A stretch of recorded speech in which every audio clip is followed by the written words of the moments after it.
persona nos acompañe en virtud del tema, pero ya me parece que es importante dar comienzo a esto. Estamos ansiosos de iniciar la temática. Por tanto, voy a proceder de una manera muy sencilla, pues, a dar la introducción. Como ustedes saben, estamos desarrollando digamos, un ciclo de conferencias en el marco del Día Internacional de la Eliminación de la Violencia contra la Mujer, que se conmemoró este 25 de noviembre pasado, pero estamos dentro del tiempo, como decíamos desde ayer, pues desde hace unos años se celebran los 16 días de activismo, ¿verdad? Para hacer coincidir el 25 de noviembre con el Día Internacional de los Derechos Humanos ya en este mes de diciembre. Así que siempre estamos en tiempo y también oportunamente hablando de esta temática. Lo decíamos ayer, no solamente de estas fechas, sino que siempre tenemos que estar dándole trabajo y difusión a el tema de la eliminación de la violencia contra la mujer. Esta es nuestra segunda videoconferencia del ciclo. Tenemos una invitada de lujo que en un momento la voy a presentar. Este día vamos a hablar de la violencia de género y voces de las mujeres para la historia. Nos acompaña la doctora Gloria Bernal Acevedo, quien en este momento está a cargo de uno de los programas de GIZ. Así que en nombre del Consejo Nacional de la Judicatura y de la Escuela de Capacitación Judicial, agradecemos el tiempo y la presencia de la doctora Gloria Bernal. Brevemente la presento. La doctora Gloria Bernal es abogada por la Universidad de Medellín, penalista, docente universitaria, escritora y litigante durante más de 30 años. Ha sido directora de la Maestría de Derecho Penal y Criminología de la Universidad del Sinu, consultora en temas de derecho penal, justicia transicional, violencia de género, derechos humanos y políticas públicas. Además de esa formación de abogada, también la doctora Gloria Bernal cuenta con un postdoctorado en Estado y Políticas Públicas y Paz Social, un doctorado de educación con especialidad en mediación pedagógica, una maestría en ciencias penales y especializaciones en derecho penal, entre otras, digamos, formación a nivel académico. Por tanto, tenemos, como antes dije, una invitada de lujo hablando sobre este tema. Eh, Así que pues les reitero mis agradecimientos, la presencia a los participantes y sin más preámbulo vamos a dar inicio. No obstante haber hecho la presentación, doctora Bernal, tenga muy buenos días.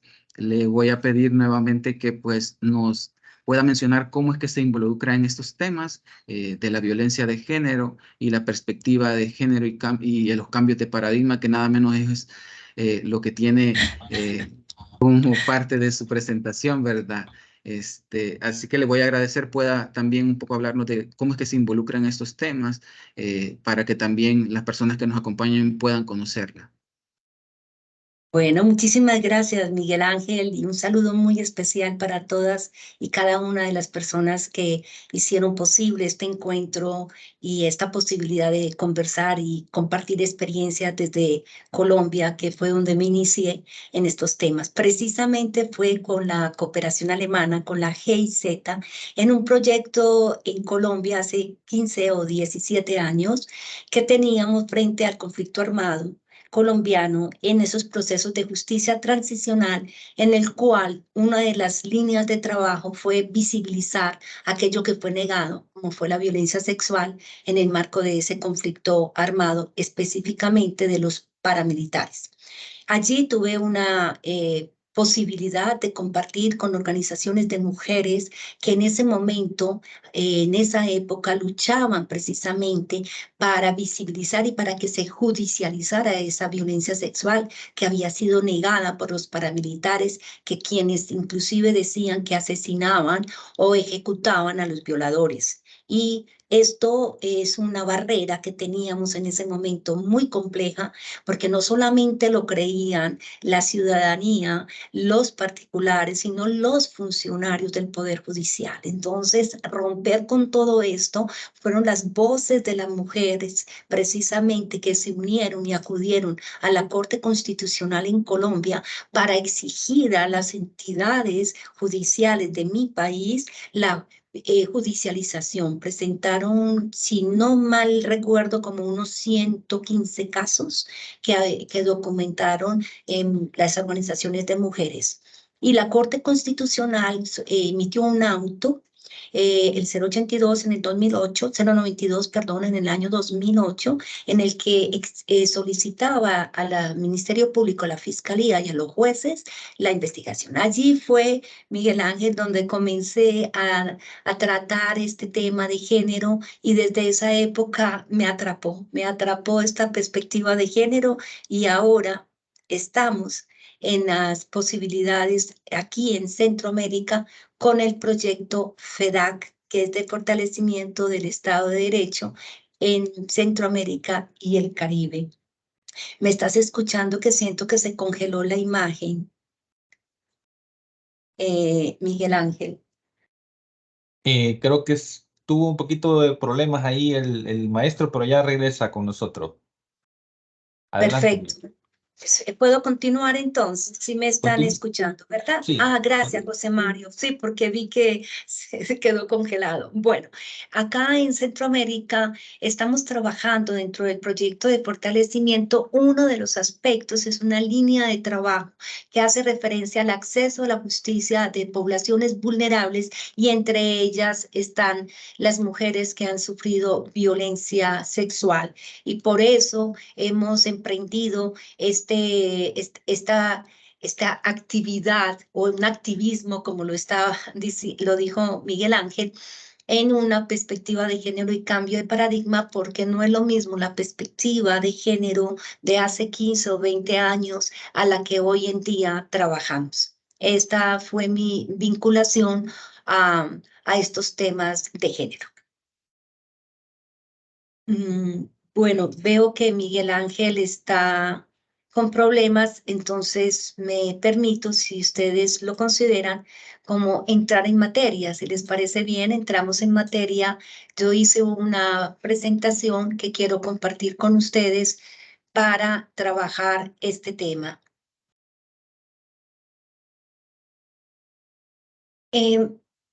La conferencia, el título de la conferencia es para ustedes, y en una conversación miramos la necesidad de mirar esas voces de las mujeres para construir memoria. ¿Dónde empieza este tema? Quizás me fui, como ustedes pueden ver en esta diapositiva, a unas ideas que teníamos de las mujeres como creadoras del lenguaje.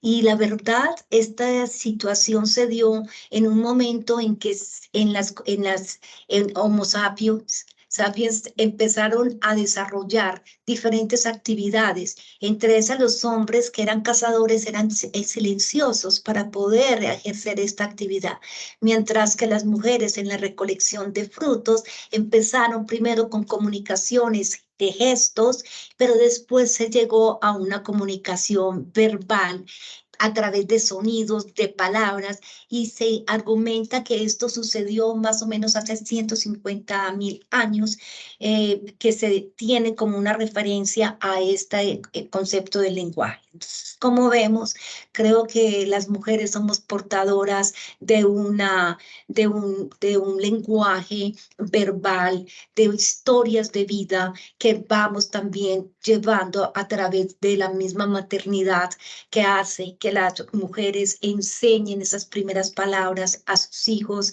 y quizás en todas las sociedades y comunidades la primera palabra que se dice es mamá.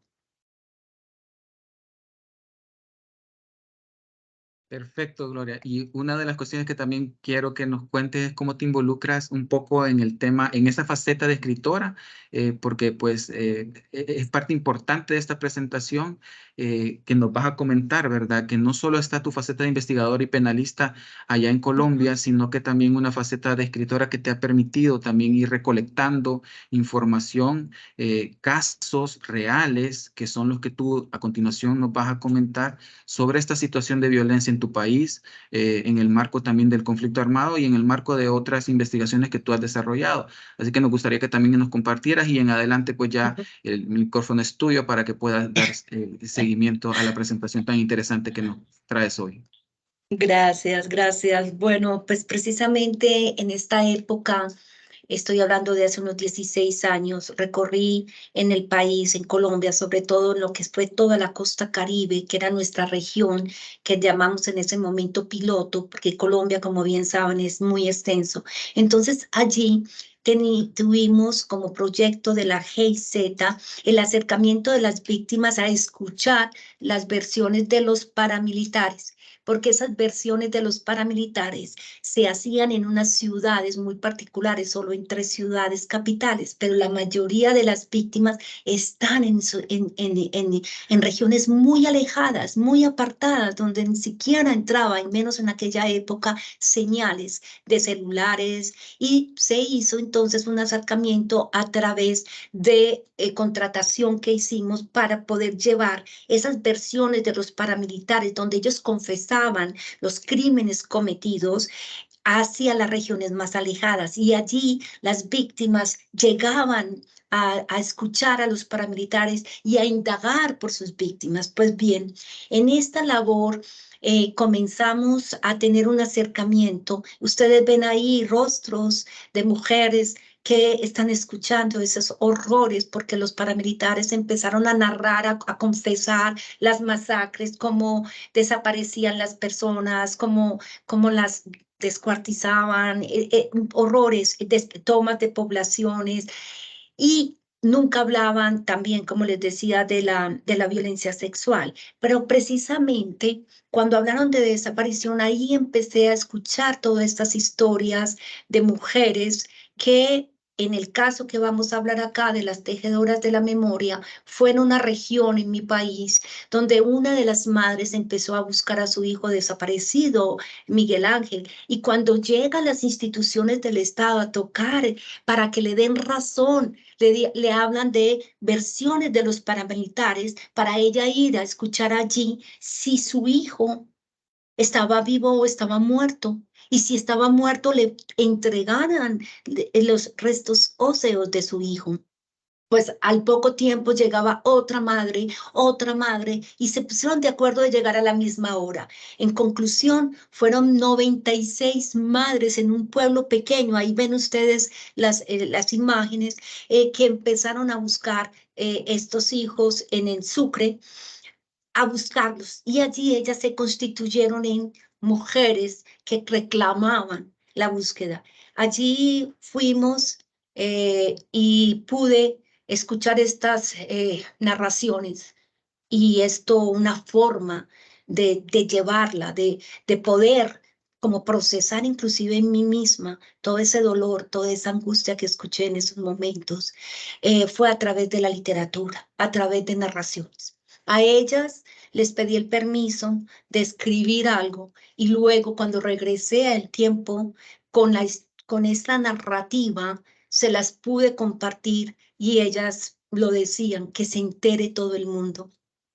Ellos pensaban, como yo trabajaba con la cooperación alemana, pensaban que yo era alemana, y yo les decía, no, soy colombiana como ustedes, y vengo aquí a traer las voces de ustedes. Entonces, esto ha sido como esa forma. El proyecto de la GIZ en ese momento en Colombia avaló esta iniciativa y pude hacer unas narraciones. Quisiera, como para entrar en materia de esa fusión, poder compartir. Estas fue de las primeras narraciones que hice en memoria precisamente de ellas, que son mujeres en búsqueda de sus hijos desaparecidos. Tejedoras de la memoria. Despertar del cuerpo adormecido, congregarse para forjar códigos secretos. Dejar de hacerlo sería tanto como perder su condición de madre, nutrirse con los ojos de su hijo desaparecido, no temer a sus sueños porque son los de ella. En esta noche de desvelo, su nombre ha escapado otra vez. Ella quisiera desdoblarse para ir en su búsqueda. Los días pasan y con ellos la soledad. A Estela le informan que reconocerán su desaparición. Acude a ese lugar a la espera interminable. Llega de madrugada para no perder la entrada del victimario. Le dicen que le darán información. Lo ve llegar custodiado por guardianes, pero no logra hablarle. La llevan a otra sala en donde proyectan en la pared la declaración de aquel hombre. Un fiscal le pregunta por sus crímenes. El hombre comienza a narrar. Tiene más de 1000 hechos que confesar. Estela no sale de la sala ni al baño porque si lo hace, hablará de su hijo. La sesión se acaba y no se tocó su caso. Hay que esperar a mañana. Dicen que él reconocerá el hecho de su desaparición. El hombre termina su segunda declaración y nada. Al día siguiente, tampoco. Desesperada, logra entrevistarse con ese individuo. Él le responde que no eran ellos los que operaban en esa zona, era otro bloque. Ella no sabe de células, ni de escuadrones, ni organizaciones. Estela continúa en la búsqueda. Va a otra ciudad. Ve al hombre ingresar al edificio custodiado por carceleros. No logró hablarle. Otro fiscal le pregunta por sus crímenes. Comienza a contar. Tiene más de 200 hechos que confesar. Ella aguarda. Pasa el día entero y no habla de Manuel. Un juez le permite, hablar con ese paramilitar. Lo sientan a su lado. Con un escalofrío alza su rostro y le pregunta por su hijo. Él la mira y sonríe con cinismo. Estela deja cada noche la cena de su hijo servida, la puerta cerrada sin pasador. Si Emmanuel llega en la noche, sentirá la apertura del portón, el sonido del agua en el platero y por la mañana lo despertará. Este tipo de narraciones surgen de muchas declaraciones y de ver la reacción de las madres cuando escuchaban de los paramilitares el reconocimiento de la desaparición de sus hijos, pero no todas tuvieron respuesta. Y situaciones de estas hizo que el Poder Judicial no se quedara solo en indagaciones de los casos que llamamos nosotros los casos penales, sino de un apoyo psicosocial. Mira, esa madre todavía seguía sirviendo en la cena esperando a que su hijo. Esto es un calvario. Estas son situaciones de horror que nosotros como abogados, como fiscales, como jueces, como magistrados, no podemos dejar de lado. ¿Por qué llamé el tercer crimen a este texto? En este texto he recorrido muchísimos delitos, no solo el de la desaparición, también de violencia, que vamos a mirar, si ustedes me permiten, continuar con esta fusión entre lo literario y lo jurídico. El primer crimen son esos delitos. Todos los delitos que han cometido o que se cometen a diario por parte de actores armados, organizaciones, llámese paramilitares, llámese bandas criminales, llámese guerrilla, llámese inclusive fuerzas del Estado. El segundo crimen, en mi concepto, es la impunidad. Nosotros no podemos, y menos como abogados y como penalistas, llegar a estas situaciones de impunidad. Es nuestra función poder dar respuesta a las víctimas. Pero el tercero es la infamia del olvido. Y precisamente para deshacer ese tercer crimen tenemos que construir una memoria histórica. Para evitar esa impunidad, es el Poder Judicial, son ustedes como jueces, como magistrados, que tienen que llevar una sanción penal a quienes son los autores directos o inmediatos o indirectos de estos crímenes. Y frente a esos delitos, acciones de no repetición. Tenemos que generar situaciones para que en nuestros estados, en nuestros pueblos, en nuestras comunidades, estos horrores no vuelvan a repetirse. Si miramos el primer crimen, los delitos, yo creo que tengo esta escena de una cebolla porque hay capas de criminalidad. Hay quizás, cuando profundizas más, puedes llegar a crímenes que vamos a darle una categoría diversa. Ya no lo vamos a decir de crímenes, como nosotros los abogados decimos, delitos comunes. No, vamos a darle la connotación a veces a ese corazón cuando se trata de crímenes internacionales. Y es eso lo que nuestros estados estamos clamando para generar una comprensión de esa criminalidad y esas capas como una cebolla de ir desarrollando en cada uno de ellos. Pero precisamente dentro de esas modalidades o parámetros o lo que ustedes crean patrones de criminalidad, específicamente frente a la violencia de género, pues tenemos que llegar a tener una formación frente a esta perspectiva de género y de ahí ese concepto que, como bien en una conversación que tuvimos con ustedes los jueces y con el poder con los letrados, fue Miguel, ¿no? Miguel Ángel, con los letrados y los magistrados de la sala penal, un magistrado de Colombia vino precisamente a hablar de esa jurisprudencia con perspectiva de género e hizo mucho énfasis en que es una construcción cultural. Y partió que la primera vez que se habló de ese concepto de género fue en el Convenio Europeo. Ricardo Rivero lo resaltó diciendo que en ese convenio se habló, en ese concepto como los papeles, los comportamientos, esas actividades, esas atribuciones socialmente construidas que una sociedad concreta considera propio de las mujeres o de los hombres. Pero tenemos que mirar entonces cómo ese concepto de género le tenemos que dar unos lentes. Así hablaban las mujeres en Colombia desde la primera vez que escuché.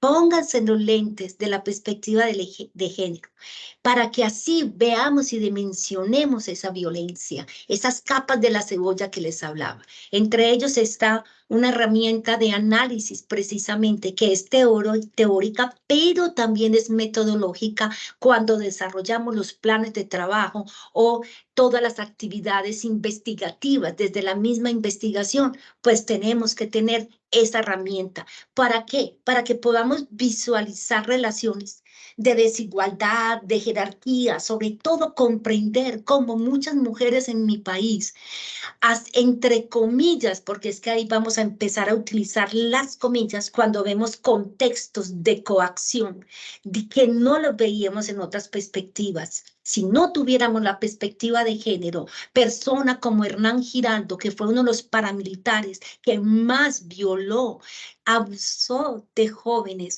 que el Poder Judicial en violencia sexual decía, cuando es menos de 14 años lo tenemos claro, porque per se es un delito de acceso carnal abusivo, pero cuando son mayores de 14 años y entre paréntesis eran ellas mismas, como decían los investigadores, si ellas mismas iban donde el patrón a prestarle sus servicios y a cobijar esa seguridad, porque si tenían hijos, Hernán Giraldo, creo, si mi memoria no me falla, que eran más de 68 hijos que reconoció en la Sierra Nevada de Santa Marta. Entonces el Poder Judicial y los mismos jueces decían, no, pero aquí tenemos que las mismas jóvenes iban o personas inclusive mayores de edad.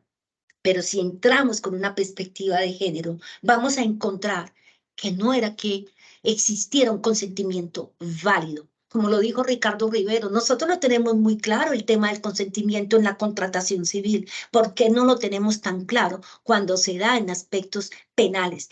Y esta perspectiva de género también tiene que ser muy inclusiva, no solamente mirar el tema de la perspectiva de género en punto de las mujeres violadas, sino también entrar a quien se identifica como mujer y entrar todas las poblaciones de la comunidad LGBTIQA+, para poderle dar un enfoque diferencial. Esa violencia basada en género tenemos que tener claro que tiene que haber precisamente una connotación de desprecio, de odio contra la condición de mujer o que representa ser mujer.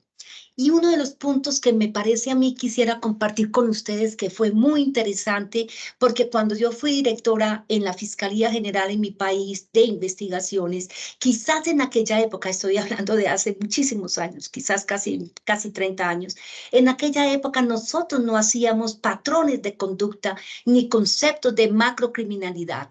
Aquí ya precisamente en este tipo de investigaciones hace que cambiemos esos métodos investigativos que teníamos aislados, atomizados, un hecho allí, un hecho allá. No, aquí tenemos que mirarlos claramente con esos patrones de comportamientos y de conductas y ¿Cuál es la finalidad que se tiene? ¿Por qué es importante mirar no esto atomizado, sino ver aspectos cuantitativos, pero también aspectos cualitativos en punto de los convenios internacionales y de los crímenes internacionales? Hay otros 3 puntos que a mí me gusta particularmente diferenciar. El manejo de las palabras es muy importante porque nos da a que avancemos, demos un paso más. Empezamos con el concepto de género, hablamos de un enfoque de género, que es tomar en cuenta los diferentes roles que sabemos de las mujeres, hombres, niñas, niños dentro del hogar, la comunidad, el lugar de trabajo, inclusive dentro de la misma sociedad, en nuestras relaciones de amistad, en procesos políticos, en el mismo desarrollo de las economías. Pero necesitamos un enfoque diferencial, tomar en cuenta otros factores identitarios, como es la etnia, la sexualidad, la orientación sexual, el estatus legal, las habilidades, inclusive no todos tenemos las mismas habilidades y por eso algunas personas pueden estar en condiciones de vulnerabilidad, incluso el idioma, la religión, aspectos socioeconómicos, el nivel educativo. ¿Cómo esto puede afectar o puede llegar a influenciar experiencias individuales y grupales y máxima dentro de un marco de violencia de género? Cuando estuvimos apoyando la visibilización y la judicialización en mi país de la violencia sexual, en esta región que les comentaba, en el mismo región de Tejedoras de la Memoria, veíamos varias condiciones de vulnerabilidad. Hubo alguien que inclusive fue excluido del proceso de justicia y paz, porque fue un paramilitar que precisamente violaba a niñas afrodescendientes, pobres, analfabetas y algunas de ellas, varias de ellas embarazadas, inclusive en un avanzado estado de embarazo. ¿Esto qué nos lleva? A encontrar un enfoque de interseccionalidad. Tomemos en cuenta esas diversas situaciones, miremos los contextos, no desde nuestros escritorios en las ciudades, porque cuando yo estoy investigando o tomando una decisión judicial, una sentencia, no puedo ubicarme en el escritorio donde estoy, sino que tengo que entrar a ver ese contexto y esas situaciones de vulnerabilidad de una misma persona víctima de esa violencia de género. Voy a continuar con los relatos, porque los relatos y estas imágenes, ahí tienen a Salvatore Mancuso, que es uno de los grandes, mayores paramilitares en mi país, que ha pasado por todos los procesos de transición, desde paramilitarismo, ahora quiso ingresar al proceso de la JEP, entre otros. A Salvatore Mancuso en una sentencia, mire la importancia de las sentencias, que ustedes tomaran conciencia de lo que significa una sentencia para la población y para las víctimas. Una sentencia donde se diga uno de los puntos más importantes: yo no fui la culpable de lo que me pasó. Porque es que a veces las mismas, y más en violencia sexual, yo escuchaba mujeres que decían, pero yo, ¿por qué abrí la puerta? ¿Por qué abrí la puerta? Mi culpa porque abrí la puerta. Y no ven el contexto. Son las sentencias de los jueces los que nos van a mostrar todo este contexto de violencia sexual. Salvatore Mancuso fueron, no se me olvida, 176 casos en la sentencia que emitió el Tribunal en Colombia de Justicia y Paz de violencia sexual. Del otro lado, somos paramilitares y venimos buscando guerrilleros, es lo que grita. En horas de la mañana los golpes despiertan a Rosa. Ella se levanta con cuidado para no despertar a sus niños que duermen en la misma habitación donde un mes atrás fue asesinado su esposo. Del lado opuesto de la puerta la llaman por su nombre. Ábranos la puerta o la tumbamos.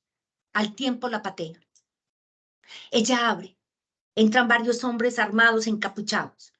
Como los niños se despiertan asustados, llorando y gritando, Rosa toma a su bebé en brazos y mete a su niña entre sus piernas. El hombre que enciende la luz está vestido igual que los otros, botas, camisa y pasamontañas negros. Algunos tenían una pañoleta roja tapando la cara y una gorra negra. Él le pregunta por su marido. Hace un mes lo han venido a matar ellos mismos. Ah, por eso tiene miedo, resopla como un toro en cólera. Una saliva espesa le sale entre los dientes, le escupe su cara. Cuando Rosa agacha la cabeza, ellos le ponen un arma por encima, la estrujan. Ella siente el frío de ese hierro que la paraliza hasta las uñas de los pies. Los niños se esconden debajo de la cama sin parar de llorar. Calle a esos niños. Se callan o los matamos. Ella suplica que no les hagan daño, solo son unas criaturas. Uno de ellos le apunta al bebé. Ella se le lanza diciéndole que no. Entonces venga, que tengo que hablar con usted. Él sienta a Rosa sobre la cama. ¿Me va a decir la verdad o le mete un tiro? Le pregunta en qué trabaja. Es enfermera en el hospital. Mentirosa, usted trabaja en algo más. ¿Dónde tiene la droga y el armamento? Ella responde que no tiene nada. Siente el hierro restregar su cabeza, le grita. Debajo de la cama los niños han dejado de llorar. Cada vez le hace más duro en la cabeza. Mientras tanto, los otros hombres revuelcan el apartamento, buscan, tiran la ropa por el piso. Cuidadito, se mueve o la mato. Y le rasga la falda. Entre sus senos, bajo la blusa tricolor como la bandera, le pasa el arma, los toca con el cañón, los raspa y le revienta el sostén. Dígame la verdad, si no la mato a usted y a sus niños, ¿dónde están las armas? Ella no sabe de qué le habla, no las tiene. Le grita que es una mentirosa, auxiliadora de la guerrilla como su marido. Somos paramilitares y venimos matando guerrilleros. Bueno, tú sabes dónde está el armamento. Le habla con acento sureño. Es más grande que ella, obeso, tiene guantes negros, mira su mano morena cuando se quita uno. Como no me vas a hablar, te voy a hacer el amor. Se pone un guante blanco de aquellos que usan los médicos. Le pregunta hacía cuánto tiempo no se lo han hecho. Le dice que se quite la blusa. Rosa suplica que la deje quieta. Comienza a llorar sin gritar para no alterar a los niños bajo la cama. Él le insiste que hable o la mata y que si grita desnuca a los niños. Él la acuesta sobre la cama, le quita de un solo golpe los interiores, le abre las piernas. Con una mano sostiene el fusil, en la otra tiene el guante de cirugía. La pone como en posición de parto. Si no se deja, la mato. Él introduce los dedos en la vagina, le estruja duro, al tiempo que le pregunta por las armas, por la droga que tiene escondida. Ella le jura que no tiene nada en su casa, lo jura por Dios. Bueno, listo, si esto es lo que quiere. Se le lanza encima, la penetra, la deja toda bañada de semen. Los otros hombres dicen, vamos, vamos, y son varios los que la penetran. Ella se queda paralizada, no dice nada, no grita. Llora en silencio, fija su pensamiento en su bebé, que su hija bajo la cama trata de consolar. El final tiene que llegar. Estas historias están matizadas por el lenguaje y por mucha sumatoria de historias. Lo más horrendo de allí, créanme que no me lo inventé yo, lo tuve que haber visto en alguno de los expedientes, sobre todo lo del guante. Muchas veces me pregunto, ¿de dónde saqué lo del guante de cirugía? Y yo digo, no lo pude haber narrado en mi construcción literaria, no lo pude haber narrado. Estas son situaciones en las que nos acerca a entender esos contextos en estas zonas rurales e inclusive también en lo urbano, porque es que en lo urbano también pasa este tipo de situaciones de violencia de género y hasta en entornos domésticos de nuestras familias está pasando. Entonces, son situaciones que la narrativa me ha permitido llegar, que palpiten, que como me palpita en este momento mi corazón cuando lo leo. Porque el día que yo lea esto y no sienta que se acelera mi corazón, pienso que ese día ya no podré trabajar en temas de género ni ser abogada penalista. Hay barreras para visibilizar la violencia basada en género, sí, hay muchas barreras. Todos ustedes lo saben, todos ustedes son jueces. Las personas que nos escuchan lo saben. La Corte Interamericana de Derechos Humanos ha afirmado que precisamente en el conflicto armado se profundizan más estas barreras y agrava la violencia y la discriminación contra la mujer. La Corte Constitucional colombiana ha dicho que la violencia basada en género tiene un carácter sistemático y que es habitual, que además es extendida e invisible. Y esto es bien importante que lo tengamos porque hay unas barreras legislativas, institucionales, geográficas, culturales que ustedes están viendo allí. Nosotros como abogados lo sabemos que hay una brecha entre esas normas, esos procedimientos que tenemos, esas prácticas judiciales que tenemos, esos estándares probatorios muchas veces, hay una brecha entre lo escrito y la práctica. Hay dificultades a veces en las instituciones, porque las instituciones son complejas en justicia penal. Está desde cuando se acude a una inspección de policía o a una alcaldía en estas regiones alejadas, desde allí hasta que un juez emite una sentencia o hasta que un magistrado determina una jurisprudencia. Pero también hay situaciones culturales de vergüenza, de miedos. Hay una situación también de contextos androcéntricos que se ven en estas situaciones que imposibilitan muchas veces a las mujeres denunciar penalmente y en zonas muy alejadas que hay factores de riesgo, como ustedes bien conocen. Esos contextos de género, de violencia que lo van, pues vamos a mirarlo. También se han ya relacionado muchísimo en mi país y creo que todos los países y Centroamérica también lo han vivido cuando han tenido conflictos armados en estos países. Pero si también lo llevemos a las situaciones de conflictos al interior, como la cebolla, no lo olviden nunca, como las capas de la cebolla. Miremos entonces intrafamiliar o situaciones de violencia doméstica. Hay aspectos que incrementan esos riesgos de género para la agresión, para la violación, para los ultrajes, para la desnudez forzada, como se vieron sometidas tantas mujeres en mi país, a otras que les quitaban su cabello porque en parámetros de comportamiento los paramilitares decían no pueden salir después de las 7 de la noche y si se encontraban entonces les quitaban su cabello, las subían en carros y las llevaban, las exhibían en las poblaciones. Quizás ustedes que me están escuchando dirán, bueno, ante violaciones, el hecho de que a alguien les quiten el cabello. Y además nosotros utilizamos un lenguaje que es a la hora de la verdad. Y quisiera luchar contra esas expresiones, porque nosotros cuando judicializamos, para distinguir los casos, utilizamos unos lenguajes que a veces no sabemos las palabras. Recuerdo que en ese caso, los investigadores lo llamaban el caso de las calvas.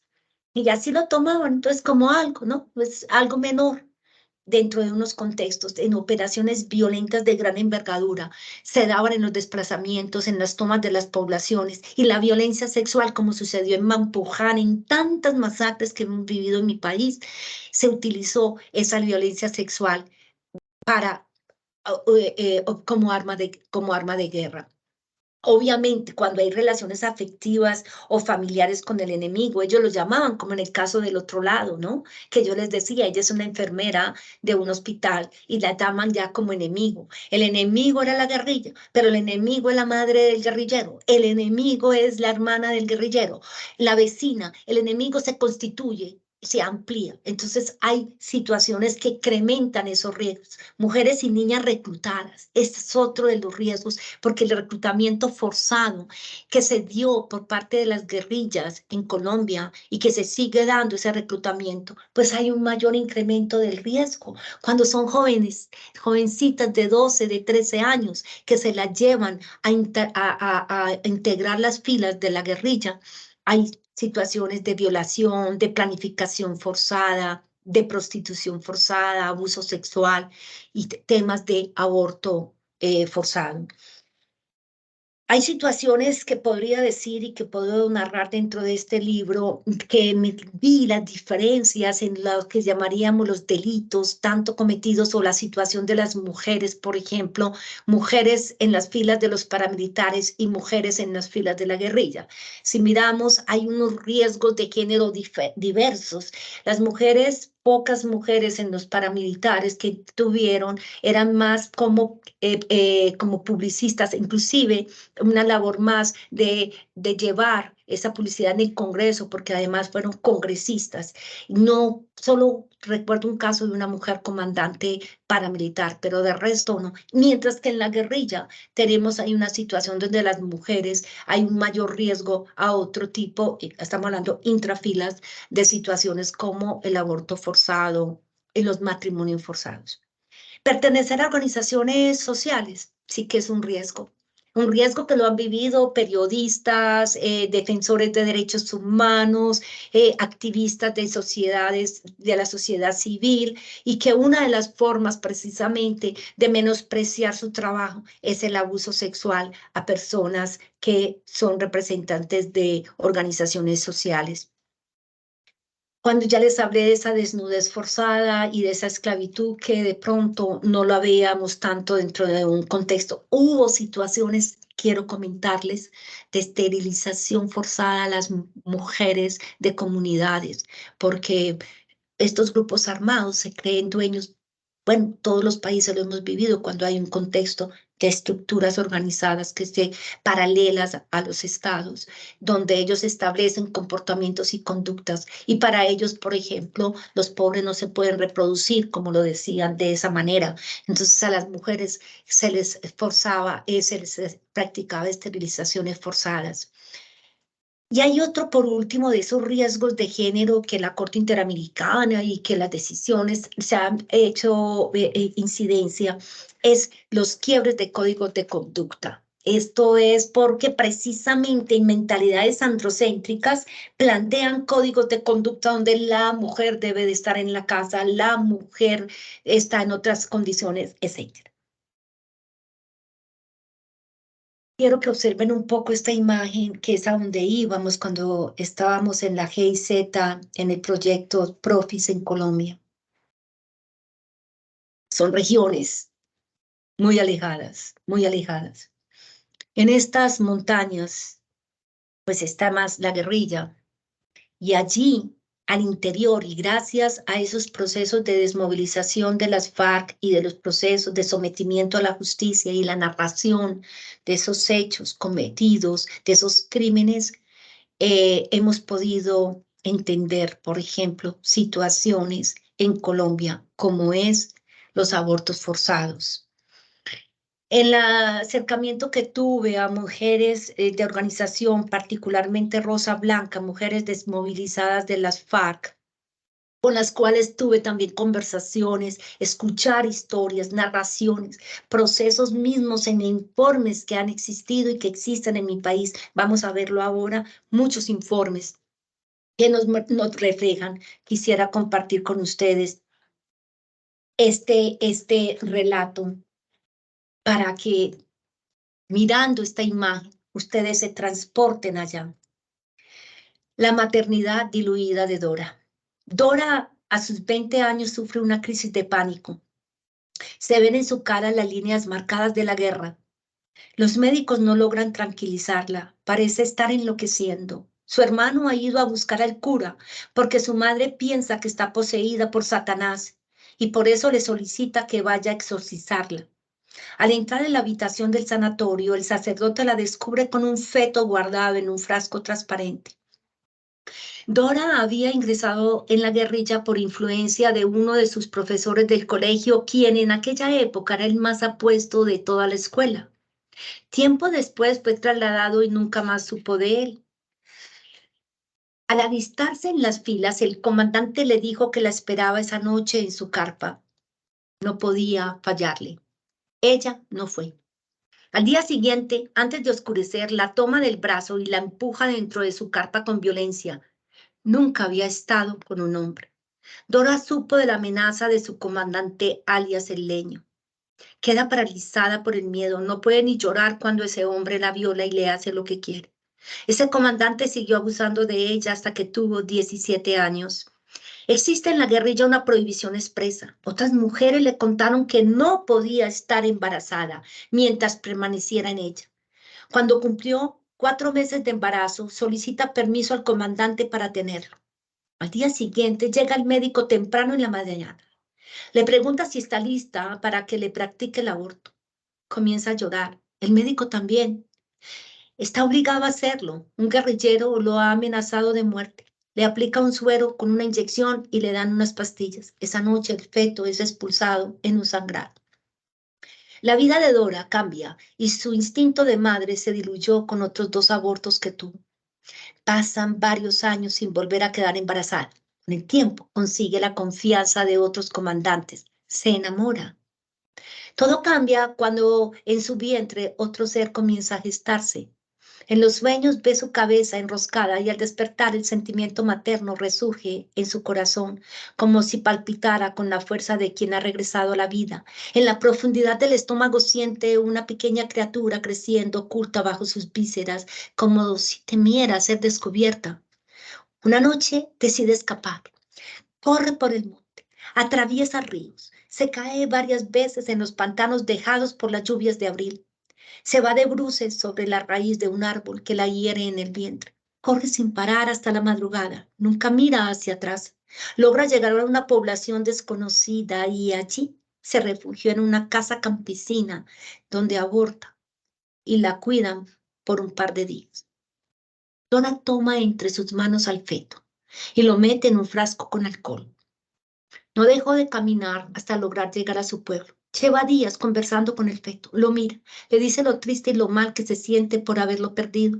Le habla muchas cosas. ¿Qué sería de su vida si hubiera nacido? Su delirio era tenerlo y no la dejaron, y aún estando muerto, lo quiere conservar. El sacerdote se acerca a su cama para hacer una oración.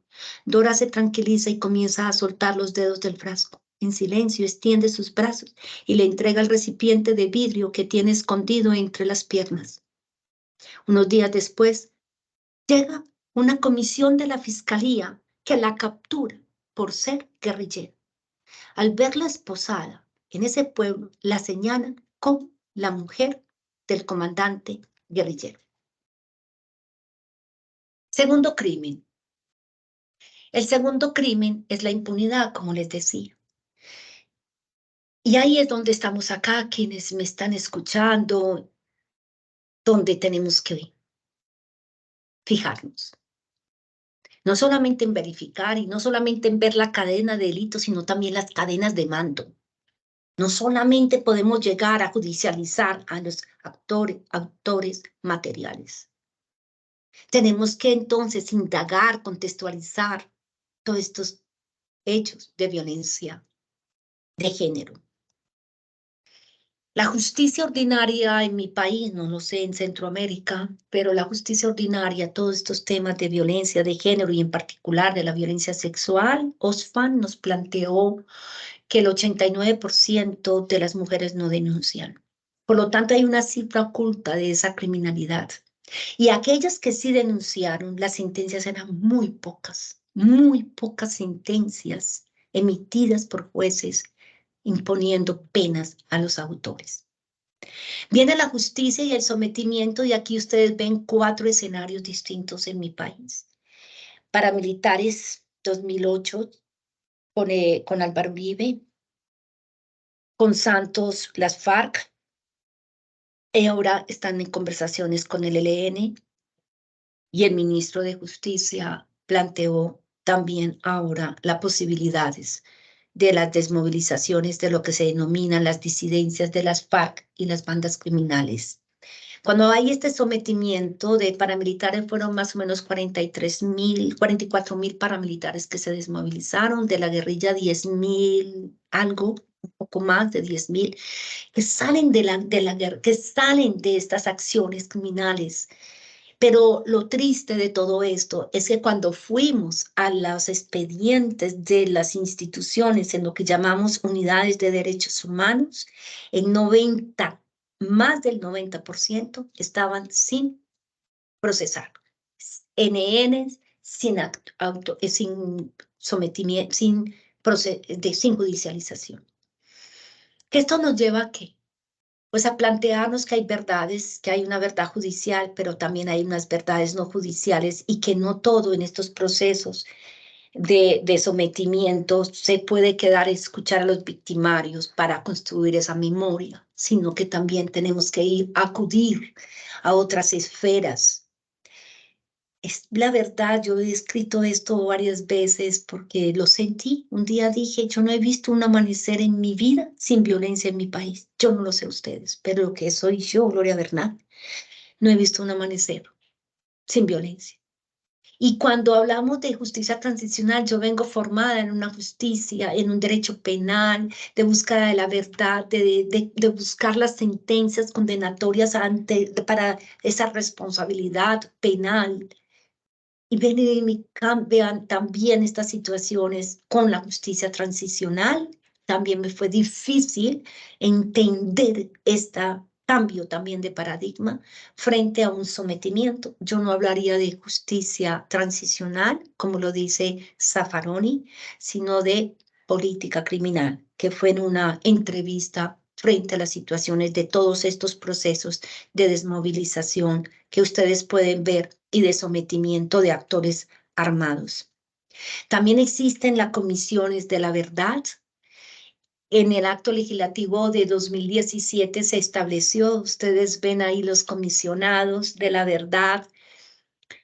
Los informes los pueden encontrar en internet, los informes de la comisión, aquí está en la entrega de la reconstrucción de estas verdades, de voces de cientos y miles de víctimas y de mujeres que clamaban para que se supiera la verdad de lo sucedido, entender el por qué sucedieron estas cosas, por qué estos crímenes. Porque cuando a veces emiten sentencias sin un marco, sin un contexto, pues lo vamos mirando, no alcanzamos a dimensionar de qué se trata.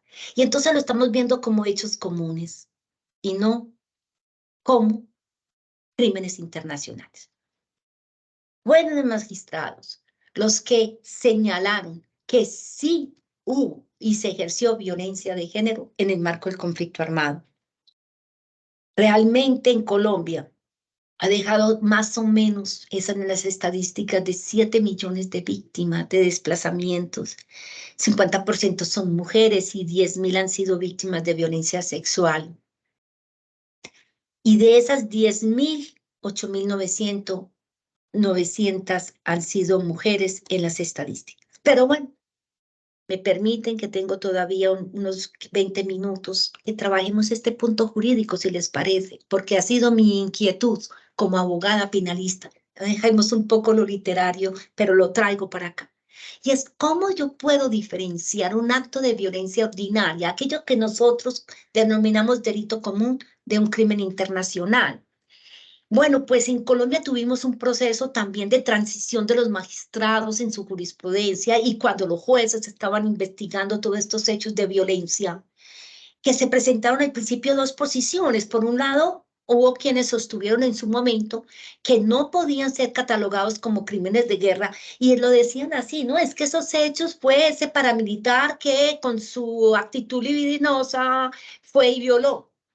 Y eso no está con ocasión a la pertenencia del grupo, ni contiene ninguna relación esas violaciones allá, en esa casucha, por allá, cuando estaban en las tomas de esas poblaciones, en desplazamiento. Eso no tiene nada que ver con el conflicto armado. Y lo decían, no, eso hace más bien que la violencia sexual no hacía parte de una política de esos actores armados. No, por el contrario, las mataban a los violadores. Esto era como un componente que se tuvo en ese momento. Y ni mucho menos llegaron a establecer cómo ese comportamiento era generalizado. Y entonces lo decían, no, por el contrario, eso fue aislado. Esa es la primera respuesta. Es la primera respuesta que ustedes obtienen cuando entidades armadas, instituciones armadas, llámese inclusive del Estado, violan a una niña, dicen, no, estos son hechos aislados. Vamos a buscar porque son hechos aislados. ¿Es verdad que son hechos aislados? Es así como la misma jurisprudencia cambia y dice no. En esas posiciones dijo, sí, son crímenes de lesa humanidad. Y no solamente son crímenes de guerra, sino de lesa humanidad. ¿Y por qué lesa humanidad? A ver, entendamos este concepto porque es muy importante. porque son delitos de violencia que son perpetrados por actores ilegales. Llámese como se llamen, llámese paramilitares, llámense subversivos, disidencias, bandas criminales, todo como se llame. Pero cuando se están dentro del desarrollo de situaciones de ese conflicto interno, se ha sometido a la población y son hechos para someter en acciones muy, además, que lo trabajan en los crímenes de lesa humanidad, dos aspectos, uno cuantitativo y otro cualitativo, que es las sistemáticas o la sistematicidad como orden a nivel cualitativo. Y de hecho, los paramilitares decían, fumiguen todo lo que huela a guerrilla, como la maleza, fumíguenlo, lo decía Mancuso en una de las versiones en las que yo estuve. Y que son generalizadas, es decir, que se dan en varias situaciones y donde podemos sacar patrones. Y por eso se constituye lesa humanidad. Pero también son no solamente por actores ilegales, sino también legales. ¿Por qué la importancia de la expresión lesa humanidad? Porque es que es un crimen contra todo el género humano. Y es un poco, yo lo entendí cuando las víctimas que sufrían estas violaciones, decía, es que no es solo a usted con nombre y apellido. Es la condición de mujer, pero es la condición también del género humano y que están utilizando esta forma de violencia para el desplazamiento, por ejemplo. Porque esta connotación nos lleva a la crueldad en esa misma existencia humana, la que tenemos que contrarrestar para acciones de no repetición, el envilecimiento de la dignidad humana e inclusive la destrucción de culturas, como ha pasado en varios países de nuestro mundo, de nuestro planeta. Como crimen de guerra, ustedes lo trabajan muy bien porque son infracciones al derecho DIH, al derecho internacional humanitario, que traemos unas reglas relativas a la protección de las víctimas cuando hay conflicto armado, derecho de Ginebra, derecho de la Haya, y que nosotros hablamos donde se establece esa responsabilidad penal individual. Pero hay dos temas aquí específicos donde quizás es importante manejar crímenes de guerra y cuando estamos hablando de lesa humanidad. Pero cuando hablamos de lesa humanidad, no solamente están establecidos en el Estatuto de Roma, sino que también lo importante que están enunciados en el Estatuto es que se pueden dar en tiempos de paz, no solamente de guerra o de conflicto. Es eso que nos llevaría a que no es necesaria inclusive una consagración interna de esos delitos, como sucedió, por ejemplo, cuando nosotros suscribimos convenios en temas de desaparición y en nuestra legislación no estaba consignado. Pero los crímenes de guerra sí tenemos nosotros y la necesidad de que se consagre esas infracciones al derecho de guerra en las tipificaciones de nuestros códigos penales en los diversos países. Pero para ir avanzando hay que aplicar este concepto de violencia de género también contra las personas por su orientación sexual o identidad de género diversas o población LGBTIQA+. Más aún, cuando no hay un estudio y seamos y reconozcamos que tenemos una deuda histórica con la población de una orientación sexual o identidad de género diversa. Tenemos una deuda porque no hemos profundizado sobre la violencia, la discriminación que se le ha hecho a la población y inclusive sobre la violencia sexual contra los hombres en el marco del conflicto armado. Y hay impactos diferenciados, claro que lo hay, que la violencia de género ha dejado en las personas lesbianas, gays, bisexuales, transformistas, transgéneros, travestis, transexuales, intersexuales, así como las medidas para que podamos reparar ese daño. Tenemos que conocer para poder, iba a decir nuevamente, el Poder Judicial, mirar cómo se reparan integralmente esos daños. Las personas trans son las más visibles y lo vimos también en el marco del conflicto armado.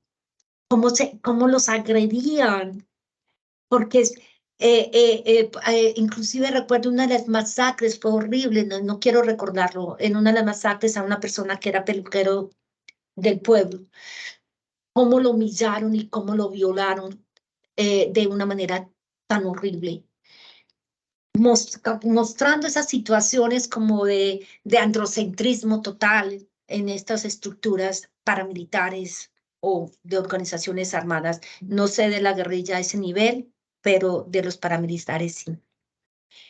Esto no solamente es a temas de violación, también de ejecuciones extrajudiciales, torturas, tratos inhumanos, degradantes, detenciones arbitrarias. Eso sí que se ha dado en las poblaciones.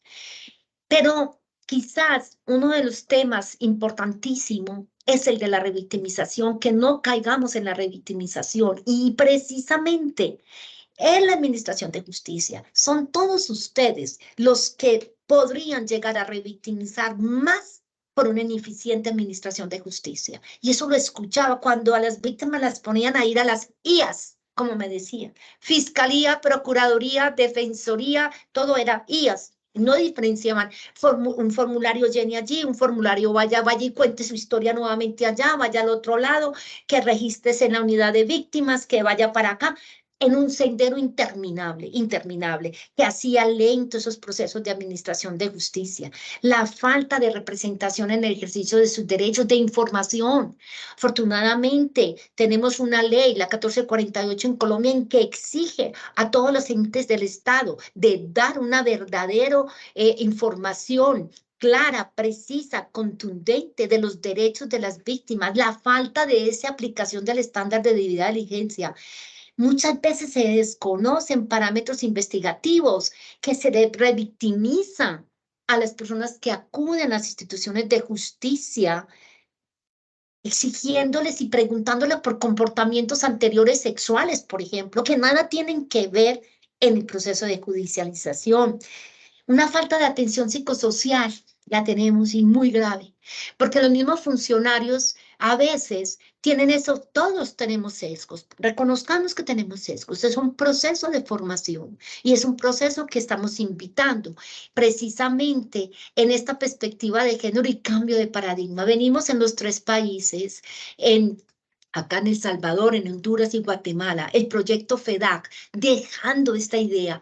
Por favor, cambiemos este paradigma, cambiemos, dejemos, pero hay que empezar por nosotros mismos, hay que empezar por nuestra forma de hablar, hay que pensar por la forma como miro al otro, como miro a una persona transexual, por ejemplo, si la miro normalmente o la estoy mirando como extraña, como diversa, como rara.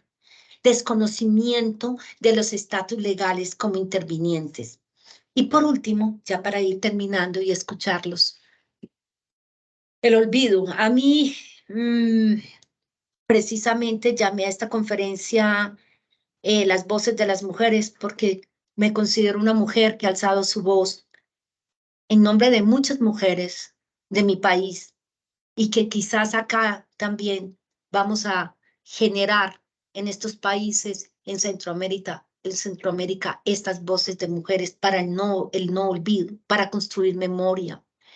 Como les decía, hay historias de vida, esas historias de vida que yo les he quedado aquí narrando a través de estos textos literarios, nos puede llevar hacia la necesidad, como les decía a ustedes, de generar acciones para judicializar, precisamente para un nunca más, un basta ya, es de las expresiones.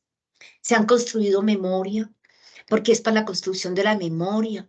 Creo que nosotros no podemos hacernos distantes frente a los horrores que hemos vivido en nuestros países y tenemos que antes ser conscientes para las futuras generaciones. Pensemos en las futuras generaciones. Aquí estamos formando estas futuras generaciones en una mentalidad inclusiva o en una mentalidad disyuntiva de lo bueno, de lo malo, de lo hombre, de lo mujer. ¿A qué estamos llegando? Y estos museos de la memoria nos hacen tomar conciencia para tener acciones. La poesía y el arte, la narrativa también construyen memorias. Creo que con ustedes podría llegar a plantearles unas construcciones que mueven a ustedes de multiplicidad de rostros, de manera como se observan todas estas y que podemos a nivel de la literatura, del arte, poder llegar a muchas personas. Doris Salcedo en mi país lo ha hecho. Otra mujer que ha dado voz para construir memoria. El arte para el no olvido. Hay dos monumentos de ella que quiero con esto ir terminando. Fragmentos. Fue la construcción. Allí participaron 20 mujeres víctimas de violencia sexual por parte de hombres armados.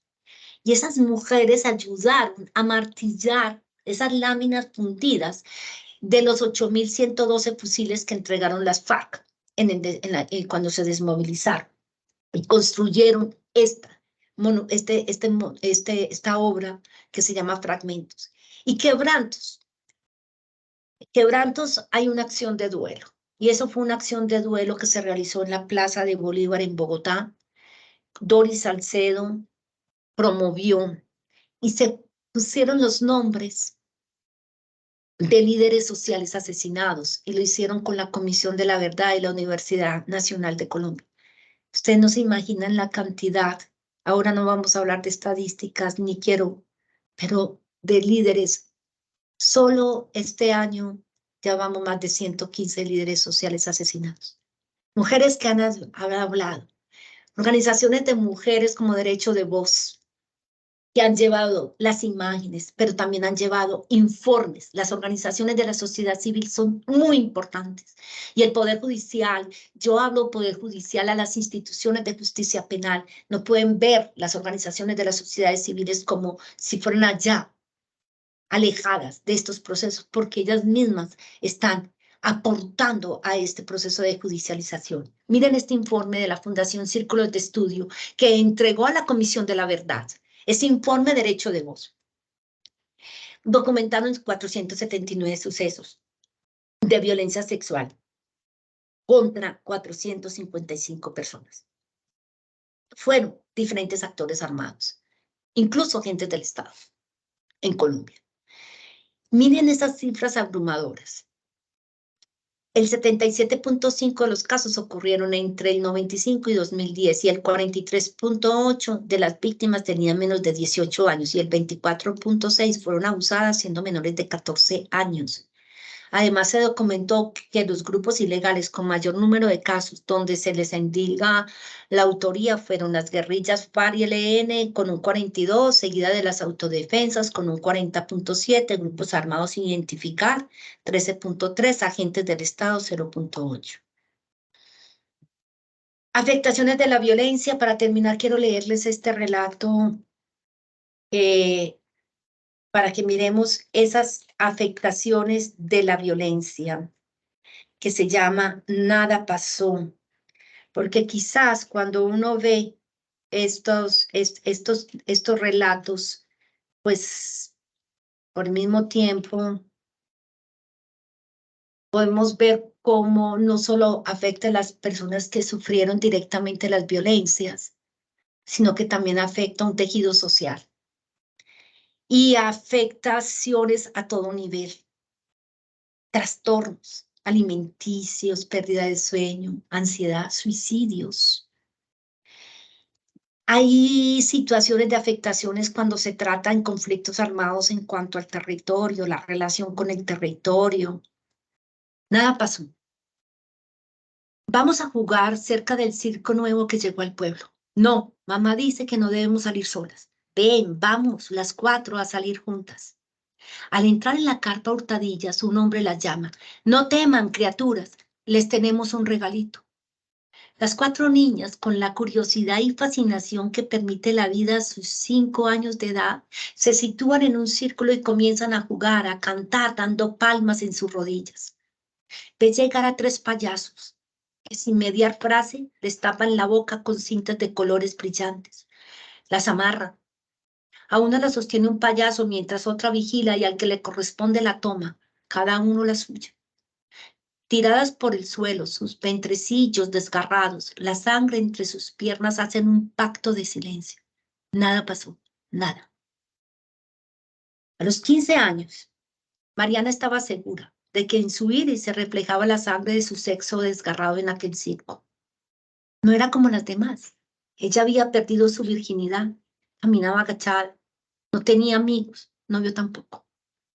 60 años más tarde, no olvida ni el vestido que tenía puesto ese día, ni sus trenzas. Tampoco deja de recordar a Camila. Ella a los 17 años se suicidó. Mariana desata el pacto de silencio cuando logra comprender que no era culpable de lo sucedido. Por fin se atrevió a contarlo a su prometido el día antes de su boda. Centro de Memoria Histórica hay miles de informes. Miren, mujeres en la guerra escondida, basta ya, cantidades que nos hablan de estas situaciones, de desplazamientos forzados, de tantos informes que están en la web. Pueden ustedes acceder a todos estos informes de violencia. ¿Qué pasa con el olvido y por qué me afana el olvido? Porque reproduce la violencia. Cuando tienes la violencia en la memoria, no admites que se reproduzca. Y por eso hay diferentes memorias. Hay memorias de las instituciones, las que hacen ustedes cuando emiten sentencias, los tribunales, los jueces, los magistrados, las universidades, las comisiones de la verdad. Pero hay una memoria social, que es la colectiva, las de culturales, esta memoria oral, esto que se hablan de nuestros ancestros.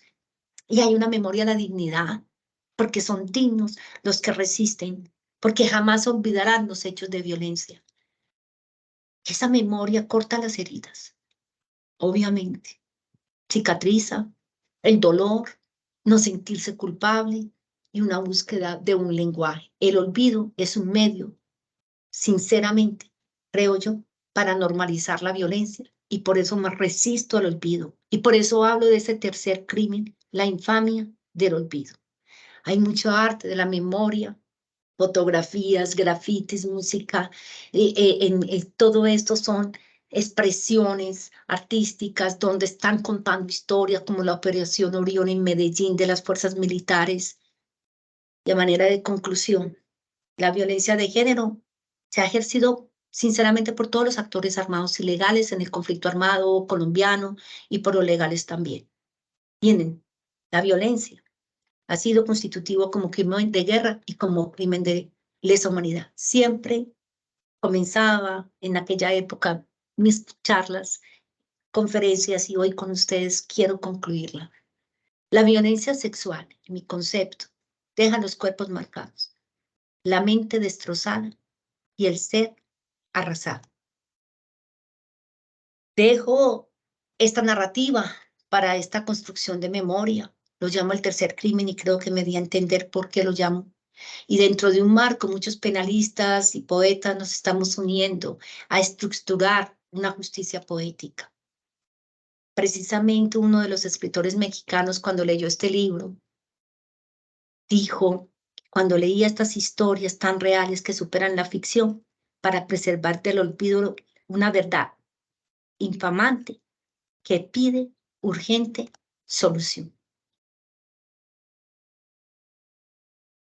Muchísimas gracias.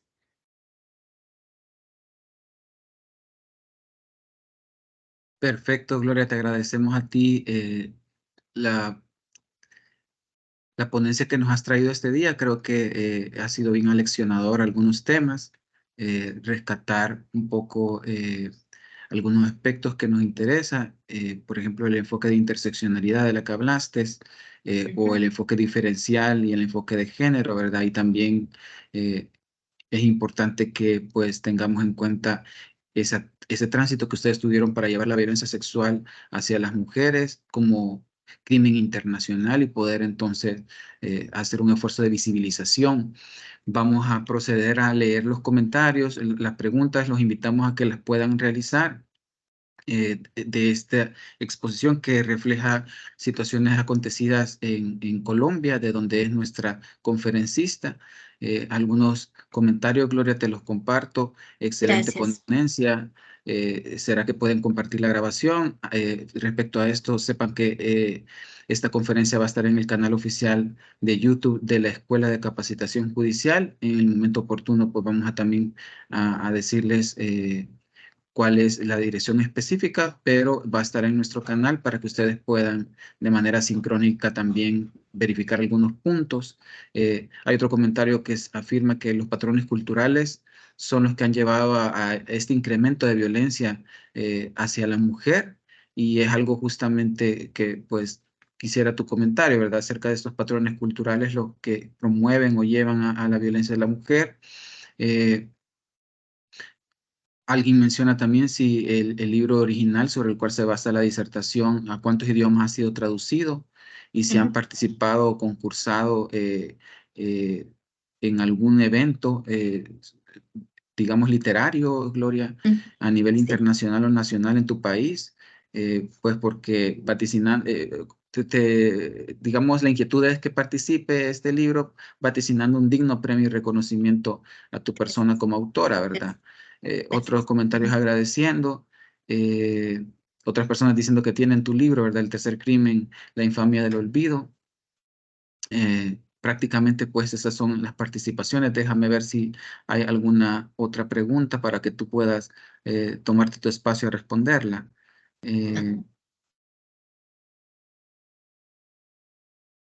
Agradecen pues tu gran conocimiento y la forma en que se ha expuesto, etcétera. Y luego dice cómo ir modificando los patrones patriarcales preeminentes en la sociedad como Honduras, por ejemplo, cómo ir, que tú puedas comentar respecto a estas situaciones. No sé si te tomas el espacio, Gloria, sobre todo en las interrogantes que existen. Sí, bueno,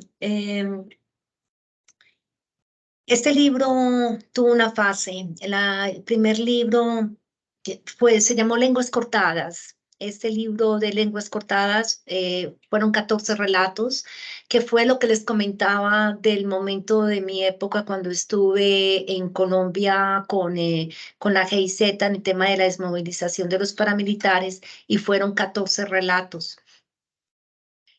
Pero ese ahí fue traducido al francés y estuve en Francia, y luego este libro de lenguas cortadas fue traducido al alemán y al inglés.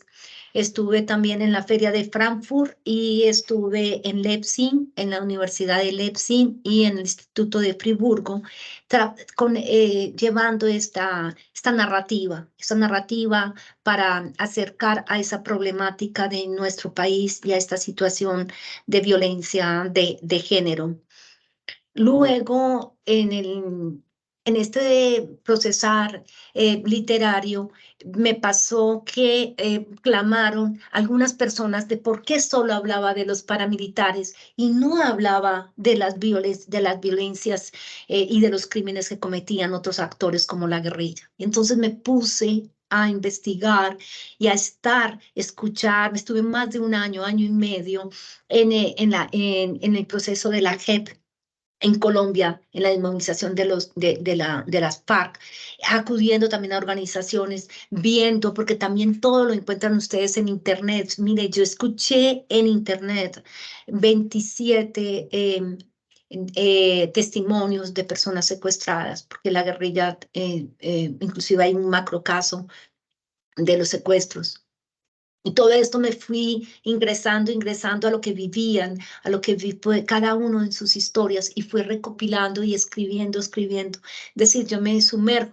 En el caso de lenguas cortadas y el paramilitarismo, tuve las víctimas cerca de mí, porque fueron 5, casi 6 años. En el caso de la desmovilización de las FARC, tuve organizaciones que me saqué, documentos, informes que encuentran ustedes en Internet, por ejemplo. Una de las cosas más duras que también es las ejecuciones extrajudiciales o los mal llamados falsos positivos por parte del ejército, donde hay una cifra escalofriante de personas dadas como baja de combate que no lo eran. Entonces empecé toda esa construcción para crear este tercer crimen. Este tercer crimen solo ha sido, y justo el mes pasado terminaron en Alemania de traducirlo al alemán, y creo que el próximo año sale publicado allí en Alemania. y quizás por esta cercanía con la GIZ, pues, y con Alemania, pues me ha permitido llevar esta voz a muchos lugares, a muchos países, sobre todo en Sudamérica y en Europa también, donde he podido participar en conversatorios con otros escritores de otros países. Esto me ha dado para la posibilidad de unir este tema literario con lo penal y tener como un encuentro entre lo que les decía justicia poética o determinar. Premios no he tenido, he participado en algunos, tengo varios libros también literarios, novela, cuentos, casi todos tienen un trasfondo penal. Realmente ha sido estas historias a nivel del derecho penal lo que me ha permitido escribir. El último de la novela se llama Pisará sus restos, que la presenté este año en la Feria de Bogotá. Los concursos no he llevado, no sé por qué, la verdad, pues he presentado obras antes de publicarlas para ver si en premios de concurso en Alfaguara y demás, pero nunca he tenido una respuesta positiva.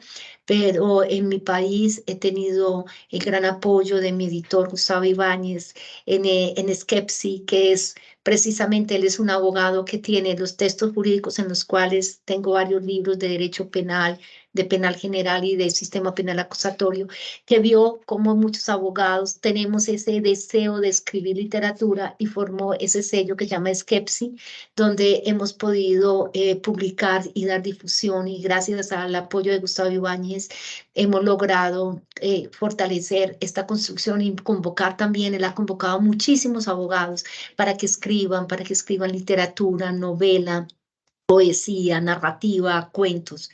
También tengo textos de poesía que tratan el tema del sistema penal, de lo que es un proceso penal y la inmersión en un proceso penal, que pienso que se escriben también desde ese latir del corazón. En mi tesis doctoral, que se llama El relato visceral no criminal en Costa Rica, y con eso termino, el director del doctorado me decía, es que su relato es visceral, usted hace sentir.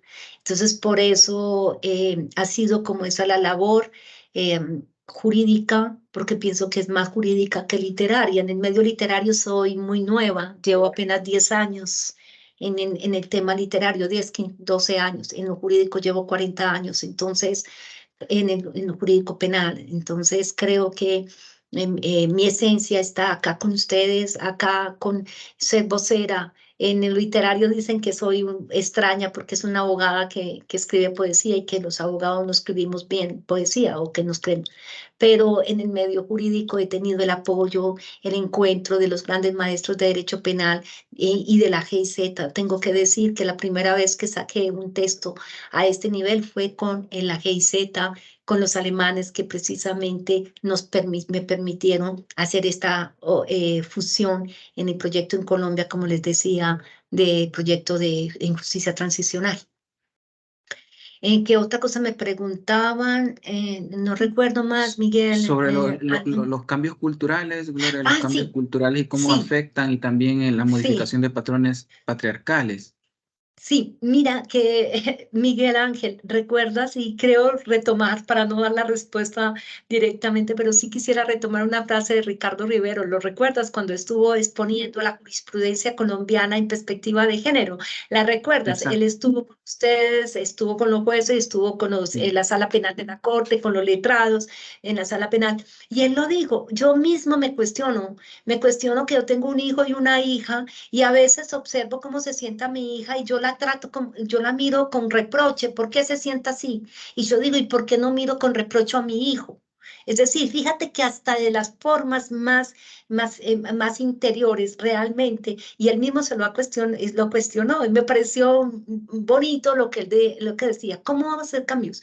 Bueno, hay necesariamente a nivel de forjar, pensemos en las futuras generaciones. Yo creo que si uno tiene una mirada futurista, ¿qué deseamos para las futuras generaciones? Independiente de si somos padres o madres.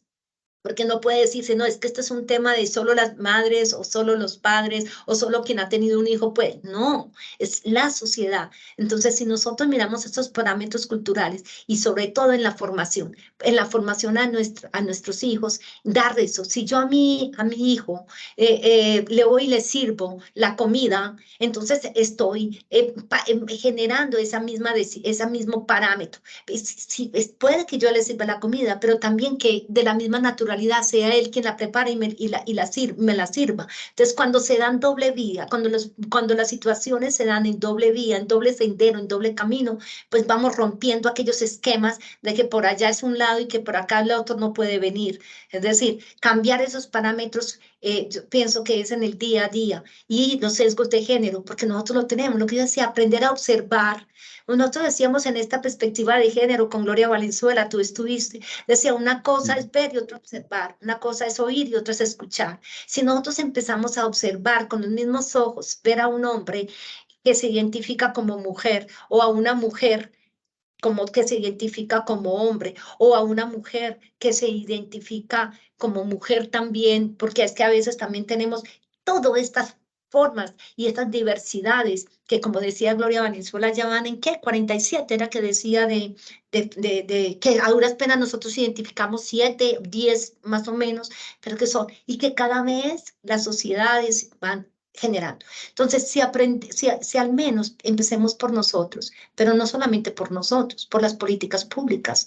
Precisamente en la construcción de paz, cuando estuve en todo ese trabajo en el postdoctorado, era eso, y fue en Venezuela, donde lo hice, y vimos desde allá, uno ver como vocera, y que es llevar, porque es precisamente llevar a la práctica, fue en género, en ponencias, en llevar estos discursos sobre políticas públicas para la construcción de una paz social. Políticas públicas. Si nosotros esto lo dejamos solo y no miramos a temas de sistemas educativos, por ejemplo, a nivel de políticas, a nuestra forma de, en cierta medida, relacionarnos con los demás, relacionémonos sin menospreciar, relacionémonos respetando al otro su identidad, su orientación, su desarrollo, su autonomía, de respetar, de no estar juzgando a los demás o imponiéndole patrones de conducta. Lo que hacen los paramilitares, lo que hace la guerrilla, muchas veces lo hacemos nosotros mismos con las seres que queremos, que es lo peor, que es con las personas que amamos y que estamos formando, a veces estamos haciendo, imponiendo códigos de conducta.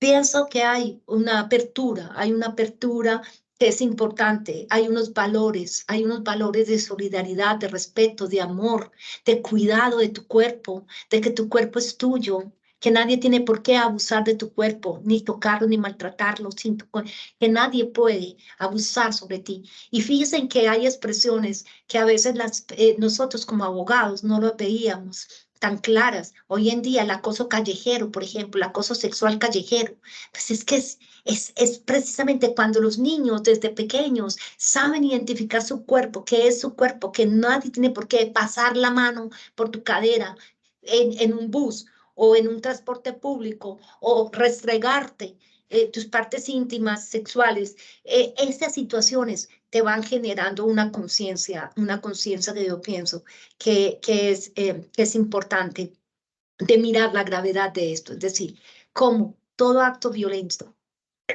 no podemos permitirlo. Y para terminar, ese contexto, miremos los contextos, miremos siempre ese contexto de consentimiento. Con mis estudiantes me pasaba en unas culturas en el que de pronto, y nosotros las vivimos también, en el que departimos con trago, que estamos en fiestas y demás, en coqueteos, el hecho del silencio, como lo decía también Ricardo Rivero, el hecho de no decir no, el silencio no significa que esté la permisión, cuando las personas no están en condiciones de dar un consentimiento. Entonces tenemos que mirar este tema para poder llegar a mirar esos contextos de consentimiento válido, que las relaciones, que nuestros cuerpos se relacionen libremente, con el cariño, la delicadeza, la permisión y no con el abuso. el abuso por condiciones económicas de superioridad o porque estamos en condiciones laborales donde tenemos otras personas o los docentes con los alumnos o los compañeros o el hombre con la mujer. Yo pienso que ya estos temas que se veía anteriormente como el galán, un beso robado y se establecieron ríos de literatura y versos por el beso robado, por favor, no estamos en temas de, porque precisamente nunca se le dio voz a quien le robaron el beso, ¿no es cierto? Sino que se le dio voz al que robó el beso. Entonces, fíjense cómo es desde la perspectiva que lo miremos. Miremos las perspectivas, cambiemos la perspectiva, como lo dijo Gloria Valenzuela en estos charlas sobre cambio de paradigma y de esa perspectiva de género. Cambiemos la perspectiva, cómo ven el otro. Y ahí en el Poder Judicial, creo que es mucho lo que se puede hacer también. Empecemos por nuestros trabajos, por nuestras relaciones. Perfecto, Gloria. Finalmente hay un comentario y justamente con lo que tú acabas de comentar acerca de el trabajo fuerte que debemos hacer en nuestras sociedades sobre el tema de la revictimización, ¿verdad? A nivel judicial. Y es justo lo que acabas de mencionar por el tema de aplicar esta perspectiva de género y generalizarla. Agradecemos entonces, no me queda más que agradecerte tu presencia, la ponencia tan interesante que nos has dado este día, agradecer a la cooperación alemana, Gloria, a la GIZ. Tú estás ahí ahora como asesora técnica regional en violencia basada en género, ¿verdad? En el programa que ellos llaman FEDAC.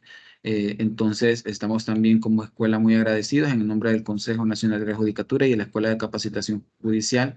Agradecemos el tiempo que nos ha brindado en este tema tan interesante. Agradecemos también a los participantes, invitarlos pues porque seguimos con este ciclo el día de mañana y finalizamos el día viernes para que puedan seguirnos escuchando. Mañana vamos a hablar del tema de las normas sociales, el cambio de las normas sociales para erradicar la violencia de género y nada menos el viernes terminamos precisamente con este tema de los aspectos culturales y género en El Salvador, perdón, para que puedan para que puedan acompañarnos en el mismo horario.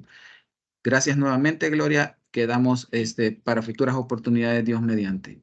Gracias a todos por Gracias. su presencia. Muchísimas gracias y a las personas que me acompañaron y me escucharon. Un fuerte abrazo. Gracias.